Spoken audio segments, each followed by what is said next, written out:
Indiana does want them, but Lord, they ain't going back there. 37 Democratic House members bolting the state. They're holed up in Illinois, apparently a popular locale for angry politicians, I guess, on the lam. Only Indiana's governor, unlike Wisconsin's governor, are offering them an olive branch, dropping a controversial union crackdown bill that they said was keeping them away. But here's the thing, they are still away, and now Indiana Republican Governor Mitch Daniels is wondering what it takes to bring them back. The governor joins me now. Now, Governor, I know a lot has developed since, and I want to get clarification from you, but I'm wondering if you just got punked. I'm not sure I understand the question. If you mean did they change the terms of the debate, I guess you'd say they did. But you know, we'll wait patiently and expect them back eventually. All right. Well, the whole reason for this walkout, or for them going up to Illinois, or this Perkins or Denny's or Comfort Inn or whatever the heck they are, is that they didn't want you to touch anything having to do with unions or right to work or any of that. And I guess, sir, that was taken out so you could just address the budgetary issues, presumably take up this whole right to work thing later, and they're still in Illinois. What are you going to do? Yeah. Well, we're just going to wait on their conscience or their constituents to call them home, do the job they're supposed to be doing. I will say this, they're going to hit the road. They picked the right state. You know, these are the people who spent Indiana broke a few years ago. We've been cleaning up after them ever since. Every year they try to spend money we don't have. And maybe a look at Illinois, where they can't pay their bills. They've been raising taxes left and right, driving business away, and their infrastructure's crumbling. Maybe a few days over there will tell them that we've had a little better idea here in Indiana. You know, Governor, maybe you can clarify some things for me, sir, because there have been some critics of yours that say, well, we don't quite know where Mitch Daniels is coming from. Specific on this issue of Democrats bolting the state, you had said at the time, I believe, this is a perfectly legitimate part of the process. Yeah. Did you say that? Neil, because it sounds what you're saying now is different. Yeah, well, they can be forgiven because I was a little careless with my words. Most people understood exactly what I meant. What I said was legitimate was the protest by union members and others out in the capital of our state. You know, I was just simply saying they were within their First Amendment rights. I have always said what the Democrats did, walking off the job, taking taxpayer dollars over to a swimming pool in Illinois, was unacceptable and outrageous and embarrassing. And but there was one news story in which those two things were confused, and I'll take the responsibility for not being clearer about my pronouns. Maybe so, Governor, but I just want to be clear because when a lot of this happened earlier this week, I think I've got this quote right. You said, I thought there was a better time and place to have this very important, legitimate issue raised, talking again about the whole right to work issue. And that was interpreted by others saying, look, I'll take this off the table, and we won't make this as onerous as it appears to be in Wisconsin. And then, then it was maybe me thinking, hey, Mitch Daniels might want to run for president. This doesn't seem to be popular with the conservative core of his party, so he's running back. What do you say? Neil, let's get a couple things straight. We put a very ambitious program on the table in Indiana this year. Things we've been working on a long time, things that these same critics, I think, would applaud strongly. Another austere, no-tax budget, a taxpayer automatic refund when state finances reach a certain level of strength, a reduction in the corporate income tax rate, and the most ambitious education reform program in America.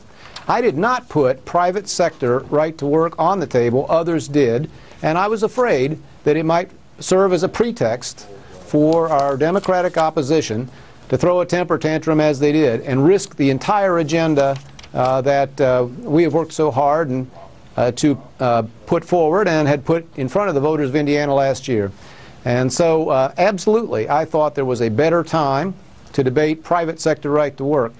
Please notice that the things that Scott Walker, to his credit, is trying to do in Wisconsin, I did them 6 years ago. We don't have collective bargaining in Indiana. It's one reason. So what do you think, Governor, I'm sorry, what do you think of what Scott Walker's doing now? I support him completely, of course. He and I talked about it, this issue, while he was a candidate, since he got elected.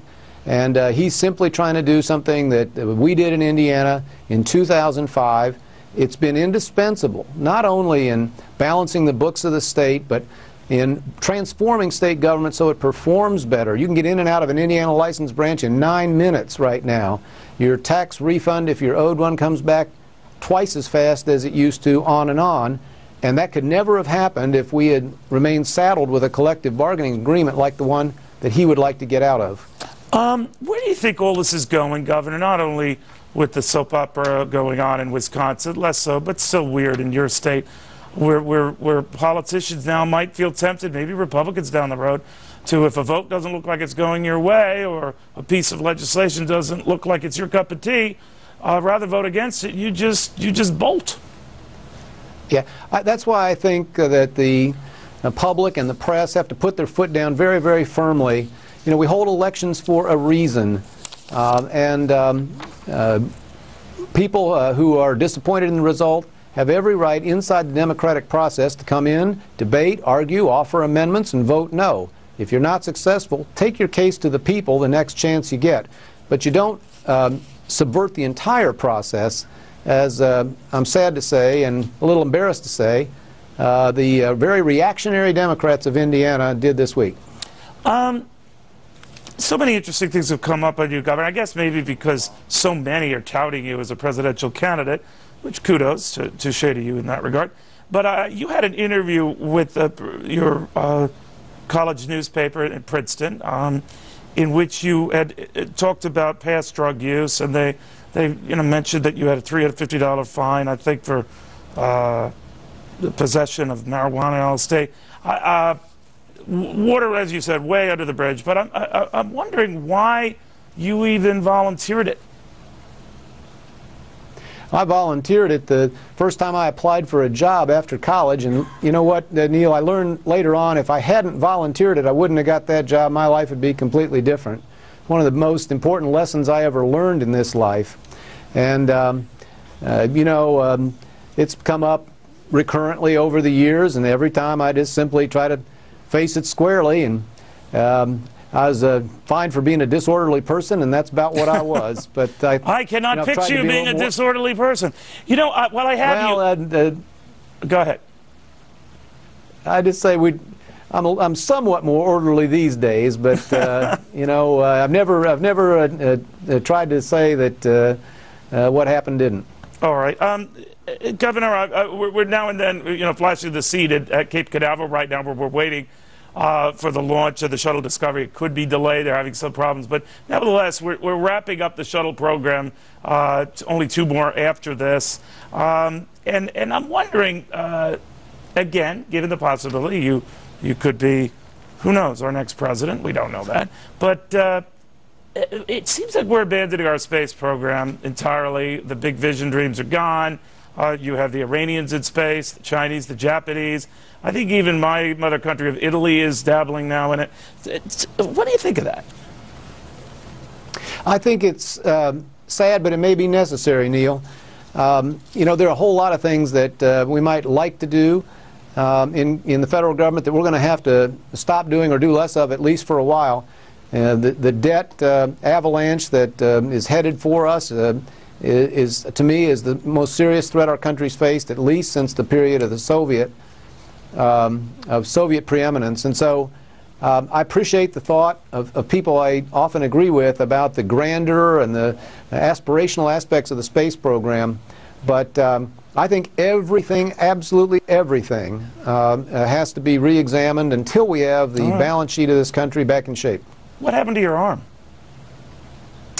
Well, I had a little surgery, too many years in the gym and a swimming pool took their toll. I thought you were twisting arms with those Democrats who bolted or something.